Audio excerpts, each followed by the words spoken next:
کسی بھی چیز کو ناجائز قرار دینے کے لیے ایک انتہائی مضبوط دلیل کی ضرورت ہے. اس کو آپ کسی کمزور حدیث کی بنیاد پر اس کو ناجائز نہیں قرار دے سکتے. جب ہم موسیقی کے متعلق تمام تر روایات کو اکٹھا کرتے ہیں تو ہمیں معلوم ہوتا ہے کہ بخاری اور مسلم میں جو احادیث ہیں وہ احادیث ہمیں اس طرف اشارہ کرتی ہیں کہ بغیر کسی استثناء کے تمام اس طرح کی چیزیں جو ہیں ان میں اگر وہ دو چیزیں نہ ہو جن کی طرف میں نے اشارہ کیا تھا تو ان میں کوئی ناجائز ہونے کی بات نہیں ہے. جیسے حضرت عائشہ صدیقہ رضی اللہ عنہا سے حضور علیہ الصلوۃ والسلام نے ایک شادی کے موقع پر ارشاد فرمایا کہ تم نے اس کے ساتھ گانے بجانے کا تھوڑا وہ کیوں نہیں کر دیا؟ اس لیے کہ انصار تو گانے بجانے کو پسند کرتے ہیں. اسی طریقے سے ایک دفعہ عید کے موقع پر جب کچھ بچیاں آ گئی تھیں حضور علیہ الصلوۃ والسلام کے گھر میں اور گانے بجانے لگی تھیں تو حضرت ابوبکر صدیق رضی اللہ عنہ نے ان کو منع کر دیا تھا اور حضور علیہ الصلوۃ والسلام نے ارشاد فرمایا کہ نہیں، رہنے دو، یہ ہماری آج عید کا دن ہے. واحد صحیح حدیث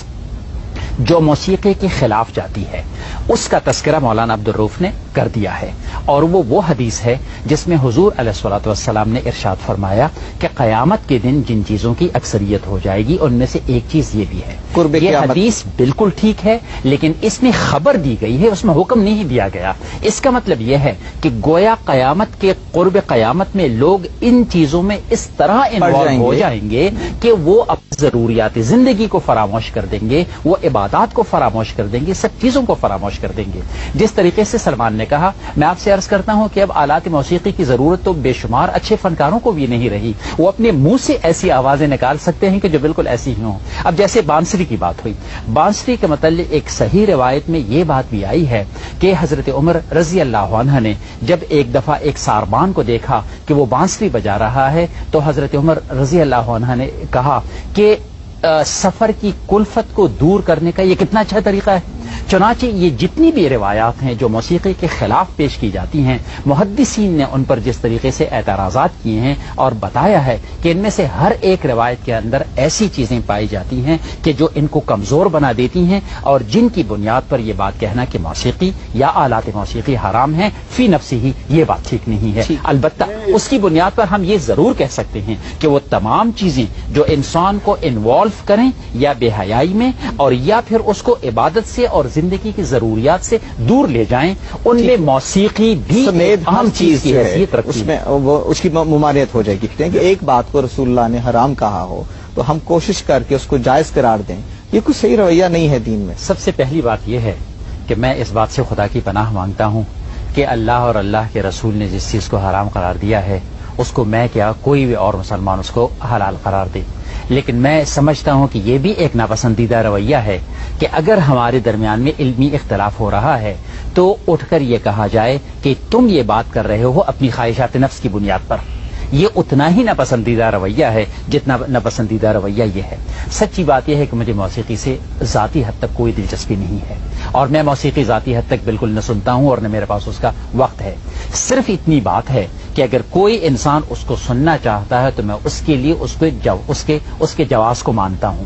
اب یہ جواز کو ماننے والی بات کیا ہے؟ یہ جواز کو ماننے والی بات کو میں بالکل وضاحت کے ساتھ بیان کرتا ہوں. سب سے پہلی چیز یہ ہے کہ جتنی بھی چیزیں حلال اور حرام کی نوعیت کی ہیں اور گناہ کبیرہ کی نوعیت کی ہیں یا فرض کی نوعیت کی ہیں تو اس کا ذکر لازماً قرآن مجید میں ہوا ہے. یہ ہو نہیں سکتا کہ قرآن مجید ہمیں کہتا ہے کہ انما الخمر والمیسر والانصاب والازلام رجس من عمل الشیطان اور پھر اس کے ساتھ موسیقی کے لفظ کو پروردگار نہ ملائے. یہ ممکن ہی نہیں ہے. اس کے بعد جب ہم روایات کی بنیاد پر آتے ہیں، روایات میں اگر حضور علیہ الصلوۃ والسلام سے اس طرح کی کوئی روایت ہمیں پہنچی ہوتی کہ اے مسلمانوں موسیقی مکمل طور پر حرام ہے، اس کے آلات حرام ہیں، اس کا سنت تم پر حرام ہے، تو تمام کے تمام مسلمان اس کے سامنے سر تسلیم خم کر لیتے. لیکن سچی بات یہ ہے کہ اس طرح کی کوئی چیز موجود نہیں ہے. محض انڈائریکٹ طریقوں سے یہ بات سامنے لانے کی کوشش کی جاتی ہے. بہت ساری چیزیں ایسی ہیں کہ جو سندن بھی ثابت ہو جاتی ہیں لیکن محدثین اس کے اوپر تنقید درایت کے اصول کے تحت کرتے ہیں. یہ بالکل ایسی ہی بات ہے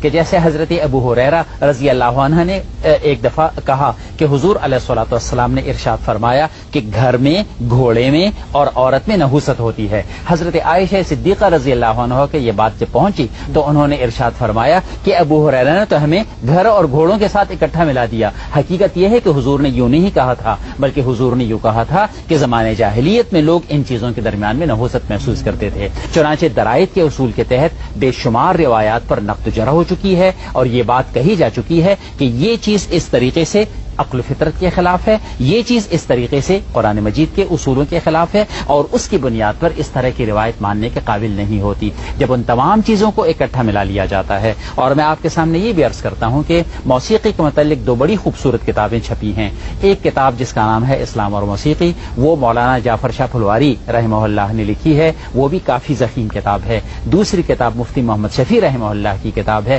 اس کا نام بھی اسلام اور موسیقی ہے۔ اگر ان دونوں کتابوں کو پڑھ لیا جائے اور پھر اس کے بعد اپنے دل سے پوچھ لیا جائے تو انسان کے دل کے اندر کا مفتی اسے صاف طور پر بتا دیتا ہے کہ کون سی روایت کی کون سی چیز ہے